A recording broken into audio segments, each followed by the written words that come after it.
Massatuhumul ba'sa. Pertama, kata Allah, aku akan berikan tahapan-tahapan ujian ini untuk meraih kesuksesan itu sesuai dengan kadar kesanggupannya. Jadi ada kaidah lain nanti di Quran surah kedua Al-Baqarah di akhir ayat 286. Ya, di akhir ayat Al-Baqarah, akhir surah Al-Baqarah yaitu ayat 286. La yukallifullahu nafsan illa wus'aha. Allah tidak mungkin menguji seorang hamba di luar batas kemampuannya. Nah, jadi kalau diuji pasti kita mampu. Kalau tidak mampu, tidak mungkin diuji. Mau di rumah tangga, mau di pekerjaan, ya, mau di jabatan, birokrasi, diplomasi, semua ujian yang kita dapati itu kita sanggup. Ya, kalau Adi Hidayat tidak sanggup, tidak akan diuji.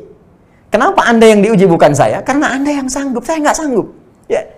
Dan keadilan Allah menjadikan ujian itu diberikan pada hambanya yang sanggup saja. Baik, dari kadar ini dibagi 3 bagian. Ya.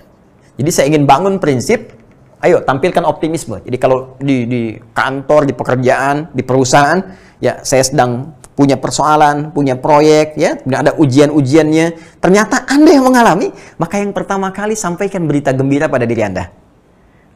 Saya yang diuji berarti saya sanggup. Bukan orang lain yang diuji dengan ini, tapi saya yang diuji berarti saya sanggup. Tinggal kita turunkan peta-petanya. Beginilah keterangan Al-Quran. Massatuhumul ba'sa. 1, ada ujian yang sifatnya masih ba'sa. Ya. Bentuk jama dari kata ba'sun. Sesuatu yang ringan. Masih ringan. Orang Arab itu kalau Anda mau ke kantor, terus misalnya gerimis, cuma kecil-kecil gemercik gitu ya. Terus orang berkata, nazil matar. Ya, hujannya turun. Dia berkata, labas. La ba'sa. Gak apa-apa ini ringan kok. Ya, orang Indonesia lebih hebat. Disatukan kalimatnya. Labas. Tuh. Ya, ujian yang mudah untuk dilewati. Ya, Anda masuk kala grup kan, diuji dulu kan. Ada ujian, sesuaikan pekerjaannya, kan? Batas kemampuannya apa, psikotesnya bagaimana, kemampuan di sini, kasih bebannya seperti ini. Ya, ingin naik posisinya, lebih tinggi lagi. Ingin pekerjaan lebih naik lagi, divisi makin meningkat lagi, posisi lebih kuat lagi. Maka ujiannya pun naik kembali. Dharra.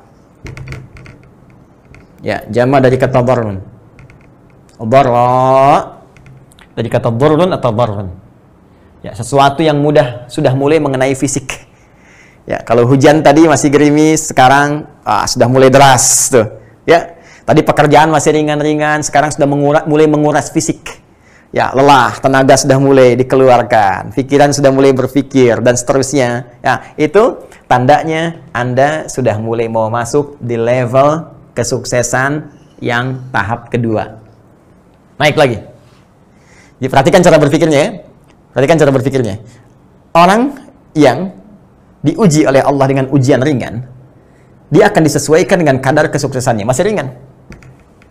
Ya, orang yang cuma omset 1 juta, 2 juta, nggak mungkin kadar kesuksesannya, ya, kadar ujiannya diuji dengan yang 2 miliar, 3 miliar. Pasti akan sesuai. Ya, tantangannya di 1 juta, 2 juta. Tapi kalau Anda sudah merasakan ujiannya naik di atas level itu, berarti Allah ingin berkenan menaikkan omset Anda. Menaikkan kadar kesuksesan Anda. Ya, menaikkan kadar capaian Anda. Apalagi kalau sudah sampai pada yang ketiga. Ya, wazulzilu. Zulzilu. Dari kata zilzal.